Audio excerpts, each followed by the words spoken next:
Okay. Okay, great. Hi, everyone, and thank you for tuning in today.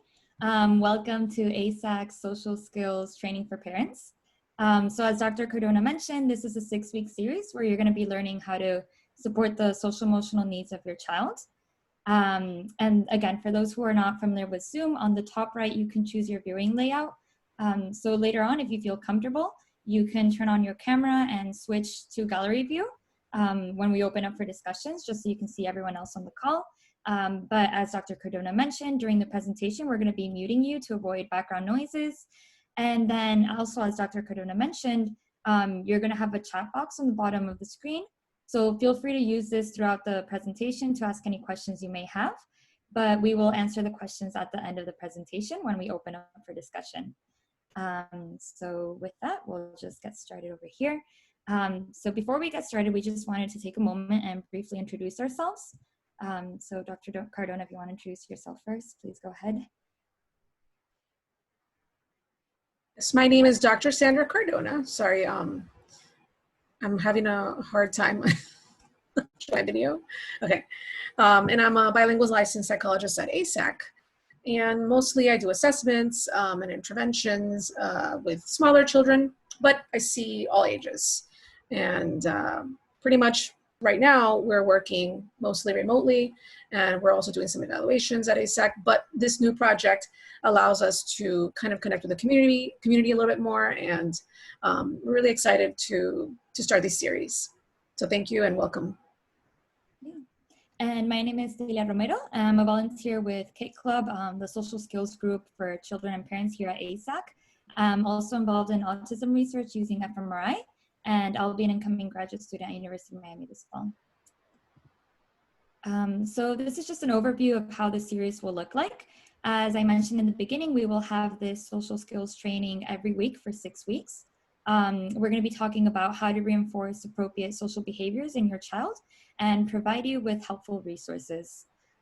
So these are just some topics that we're going to be covering. So if you're interested in any of these, please make sure to tune in. The general structure of the session, as we mentioned before, will just be a 30-minute presentation followed by 15 minutes of discussions, and we're going to open up for questions then. And again, as I mentioned, feel free to use a chat box to ask any questions you may have, but we're going to be answering them at the end. And before we get started, it's important to note that everything we discuss is confidential. So we're just going to be recording the presentation portion of this training session. And then we're going to stop recording once we open up for discussions. So during the presentation, your information and video will not come out. Okay. And also make sure to check out all the other virtual resources that CARD has to offer. We have another group that will be also running for 6 weeks, and that's the mental health support group for parents. Okay, great. So let's get started. So it's important to practice the skills that will be taught in the 6-week sessions at home with your child. So that is why today you're going to be learning some strategies on how to help your child build upon their social skills, even during the strange time that we're all living where socialization is limited to virtual or distance interactions. So we're going to be going over today some strategies or tips on ways to support your child during this uncertain time that we're all living. And then at the end of the session, we're also going to let you share with the group some strategies that may have worked with you and your family. And we're also going to allow some time for questions. So the first tip, it's really important to discuss the need for social skills with your child. So it's important that your child understands why social skills are important, first off. So we recommend that you sit down with your child and talk about experiences that you or your child may have had when skills were necessary. It's also a good idea to brainstorm and come up with a list of social skills that you and your child can work on together during the summer. So on this slide, there's just some examples of social skills you can work on. And many of these will be we're going to be going over together during the 6-week training session. But as you come up with the list with your child, make sure to identify some things that he or she may be already good at, or some skills that they may need to practice a little bit more. And then we also recommend that when we're working with your child on social skills, that you just focus on one skill at a time. So you can do this any way you want, but maybe you want to select one skill to focus on for each week. And it might also be helpful to create a chart to list the skills of the week and then also show progress.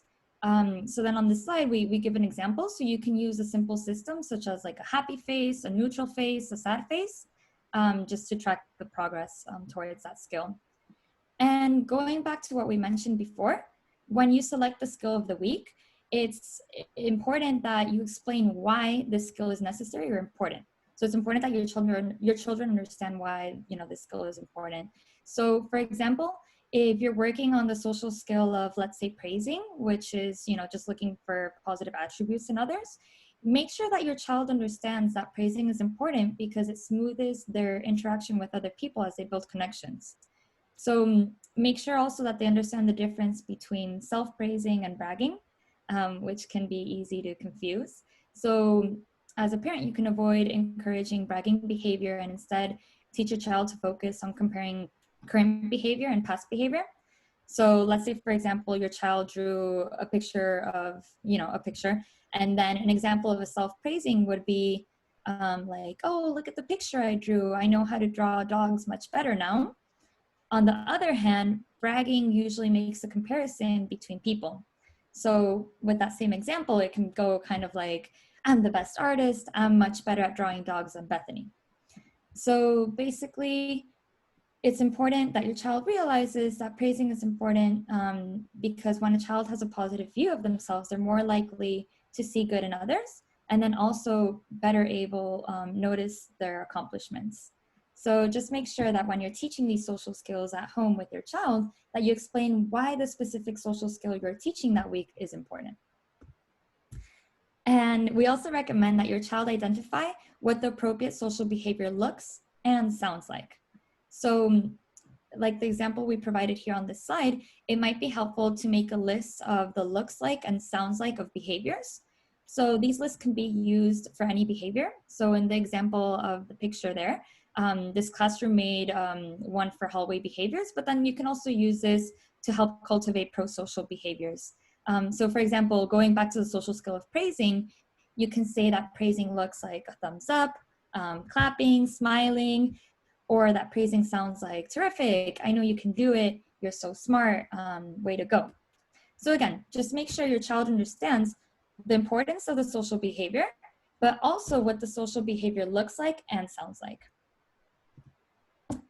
And finally, talking about what a particular social skills looks and sounds like, it's also very important to provide opportunities for your child to practice the appropriate social skill behavior.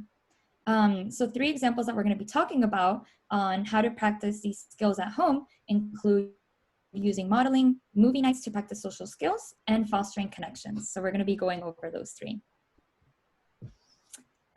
So we can take advantage of this time that we're all cooped up together at home to consciously model important skills. So for example, if you and your child are learning the social skill of taking turns, you can practice purposeful turn taking while playing family games or when selecting a movie or, you know, choosing what topics of conversations to have. So if you and your child are learning perspective taking, you can practice that at home by telling your child how you made decisions during the day and what motivated your behaviors so that they can practice taking on your perspective. And the final example, let's say you and your child are learning how to be flexible. You can also encourage flexibility at home by changing the rules of board games. So these are just some examples of practicing these social skills at home. And then another thing we wanted to talk about, or another idea we wanted to give you guys, is using movie nights. So movie nights are great opportunities to build understanding of social skills. So these are just some examples of ways that you can sneak in a social skill lesson into a movie night. So these social skill lessons, you know, they can just be 10 minutes as long as you want them to be, but it doesn't necessarily have to be a lesson in itself. It can be something fun, a fun activity you do with your child. So when watching a movie, you can try a comedy. And this is a good opportunity to help your child pick up on sarcasm and help your child be able to better relate to peers. So when you watch a comedy with your child, just make sure to explain the specifics and point out why it's funny. We also recommend that you set the scene before you start a new episode or towards the beginning of a movie. So through conversation with your child, you can help your child work out some of the connections they need in order to understand the action that will be happening later on in the TV episode or the movie. So for example, you can ask questions like, what do they know about the characters? How do they know this? And what do they expect to happen? And then finally, we also recommend that you keep the remote handy. So it's important to pause the video to discuss what is happening in real time. You can also, with the remote, rewind to help your child decode the character's actions, or even pause in specific frames to point out what you notice about the character's body language or facial expression. So these are just some ideas of incorporating social skill lessons into the movie nights that you may already be having with your child during this time. And then even though our social interactions right now may be a little strange and are limited, it's important to foster connections with others during this time. So we recommend that you work with your child specifically on the W's of connecting, so that they can practice social skills. So when I talk about the W's, I mean the who, the what, the where, and the when. So who, that can be, whoever you want. That can be extended families, friends, or peers from school. Although we do recommend that when you start with people that your child is most familiar with, just to set him or her up for success. And then in terms of what, that can be via phone, text, FaceTime, Zoom, like we're doing right now, Google Hangouts, Marco Polo, or other applications. And we recommend that you take some time and help your child plan some topics ahead of time. In terms of the where, you can help your child find a quiet place that minimizes distractions so that he or she can focus. And then in terms of the when, just make sure to schedule ahead of time so everyone is available. And we recommend that you keep these interactions brief at first. And after social interaction your child may have, we also recommend that you check on them and you ask them, how did the interaction go? What did they enjoy? What was challenging? What could they do differently next time? So it's really important to have these conversations with your child. And going back to our last point, we also recommend that you make sure that at the end of each day, you take time to pause, reflect, and review your child's use of social skills that day. So you can also, there's many ways you can do this. You can also encourage your child to keep a journal and write down thoughts of the day. And something that's really, really important, it's important to help your child celebrate his or her social skills success. So if you make it a big deal, it will also be a big deal for them. And before we switch gears, I wanted to share this interesting article that I recently came across. In the article, they just share snapshots of life of individuals with autism during this coronavirus lockdown all around the world. And I'll just go ahead and read this quote that I included on the slide. And it says, stories in the article reveal some common truths. No matter who you are or where you live, routines are an important part of life. The pain of change is real, and in many ways, individuals with autism have felt this pain more intensely than the neurotypical peers. But change can also bring growth. One child with autism is learning to cook, a teenager with autism is penning poetry again, and another boy is just starting to express his emotions on a digital platform his teachers created in early March. Many individuals with autism who typically cling to routines, as like with everyone else, is learning to live with uncertainty and let the future flap in the wind. So what I like about this quote is basically, no matter where we are in the world, we're all facing these challenges. And, these are really challenging times for all of us, especially for children on the spectrum. So before we end today's presentation part of the session, we just wanted to also share some tips on ways that you can help support your child through uncertain times. And then we wanted to open up the floor to you guys so you can share your experiences, maybe some strategies that have worked for you and your family. And then we'll open up for questions as well. So some ways that we can support children through uncertain times is by offering opportunities of expression, prioritizing coping, maintaining routines, and building new routines. So these are the things we're going to be talking about. So we recommend that you offer opportunities for family members to express their feelings during this time. This is a very difficult time for all of us, and children might have difficulty expressing how they feel about the unexpected changes. And their fear and anxiety that they might be experiencing may be expressed through challenging behaviors during this time. So you can offer opportunities of expression every day, whether that be through family or individual discussions, writing activities, play, or movie making. It's up to you. But it's important that we do offer these opportunities for them to express their feelings and encourage them to express their feelings. And we also recommend that you prioritize supporting your child's coping, self-management, and self-care skills. So ideally, your child already has some calming strategies in their repertoire of skills that they can access whenever they're anxious, whenever they're scared. But if this is not the case, and coping strategies are still not part of the routine, you can prioritize the teaching of these skills during this time. So in this training session, we're going to be, well, not the one today, but we're going to be talking about coping strategies on, I believe it's week 6 of the summer series, when we talk about emotion recognition and regulation. But so you can tune in on that if you're interested in learning more. But it's also very important to ensure that your child has access to these calming activities. And another thing that we recommend is adding basic exercise routines for the family. And this is simply because exercise and physical activity is proven to reduce anxiety symptoms.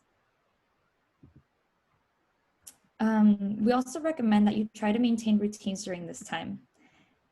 Individuals with autism may cope best when their daily routines are only minimally interrupted.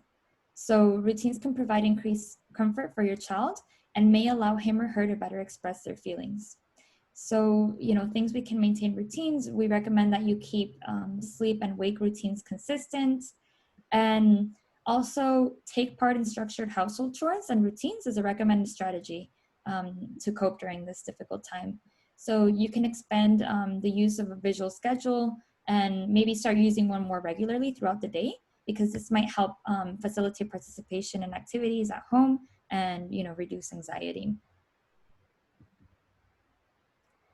And finally, it might also be necessary to create new routines during this time. This time there's many more demands or new demands for parents, whether that be homeschooling for the first time, continuing to work from home, or caring for multiple children. So things that you can implement, we recommend that you transition off screens.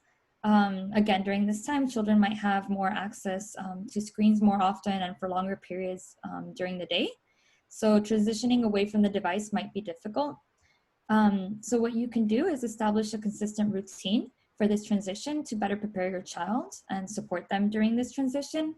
Sometimes a visual timer is very helpful because it lets your child see how much time remains of screen time before they're expected to transition. Also, another thing is a visual countdown system. So this might also be very helpful, especially when the timing of the transition needs to be flexible. So for example, if you're in a work call and you're not sure when that's gonna end, the visual countdowns are helpful because they don't use a specific time increment. And then we also recommend that you offer choices during this time. So like many of us, kids feel like much is out of their control during this time. So providing choices can increase their sense of autonomy and also motivation. So if you can create regular opportunities across the day where your child can have a voice about what happens, that's really helpful. So for example, maybe they choose the route for the daily walk, meal options, or the order for the activities of the day. These are just some examples of way to offering choices during this time. And now, before we transition to questions, we wanted to let you know of an opportunity of getting involved in research, just in case you're interested. So this new study is looking at the effects of telehealth treatment program for parents having a difficult time coping during this time. So to be eligible, I believe the parent needs to have elevated anxiety or depressive symptoms. This doesn't have to be the case for the child, but the child does need to be between the ages of 6 and 13. And this is a pretty cool opportunity, and I wanted to share it with you guys because if you're eligible, you will receive a 4-week session psychotherapy, and then I believe it's up to $150. So if you're interested, I'll go ahead and share the link with you guys afterwards once we finish on the chat box. And okay, great. So with that, we finished the presentation portion of the session, and we can open up for discussion. Again, if you want, now you can switch to gallery mode and turn on your video